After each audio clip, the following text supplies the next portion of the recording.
जमींदार साहब ने केवट को एक पर्ची दी जिसमें लिखा था कि केवट ने मेरा पूरा कर्ज चुका दिया है, अब इस पर कोई कर्ज बाकी नहीं है।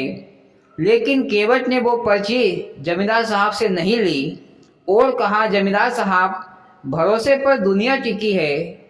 आपने मुझ पर भरोसा करके मुझे पैसे उधार दिए थे, आपने भी मुझ पर भरोसा विश्वास किया था, तो मुझे भी आप पर पूरा भरोसा है। मोदी जी, केवट को पर्ची ले लेना चाहिए था। अरे सबूत तो रहता। अरे कभी जमींदार साहब के मन में बेईमानी आ गई तो दोबारा कर्ज मांगेगा, फिर कहाँ से लाएगा सबूत। हाँ भैया, बात तो सही है, पर बेचारा केवट थोड़ा भोला था। फिर केवट अपने घर आ गया।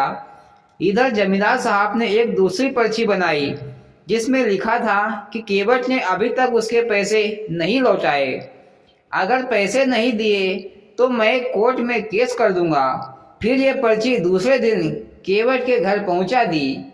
जब ये पर्ची केवट के पिताजी ने पढ़ी तो पिताजी के होश उड़ गए। पिताजी ने अपने बेटे से कहा कि तुमने जमींदार साहब का कर्जा क्यों नहीं चुकाया?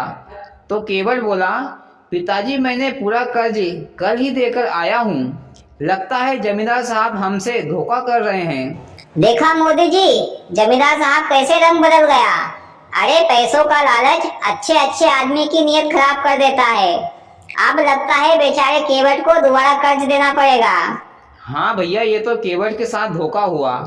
आखिरकार वो दिन आ गया जब केवट को कोर्ट में जाना पड़ा।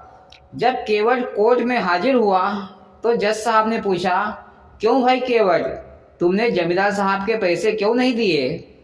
तो केवट ने कहा, श्रीमान जी, जमींदार साहब झूठ बोल रहे हैं, मैंने इनके पैसे दे दिए हैं, दोबारा पैसे मांगने की कोशिश कर रहे हैं। फिर से जज साहब ने कहा, अगर तुमने पैसे दे दिए हैं तो इसका क्या सबूत है, या कोई गवाह है जो ये बोल सके कि तुमने पैसे दे दिए हैं? केवट ने कहा कि जज साहब, मेरे पास गवाह है, शंकर जी, उन्होंने सब देखा है।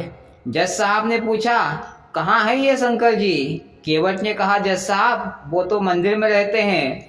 जज साहब ने सोचा शायद कोई पुजारी होगा। फिर पुलिस वालों को वारंट देकर शंकर को बुलवाने के लिए ऑर्डर दे दिया। पुलिस वाले मंदिर में पहुंचे और पुजारी से कहा कि शंकर जी कहाँ हैं, उनके नाम का कोर्ट का वारंट है, उन्हें कल कोर्ट में हाजिर होना है।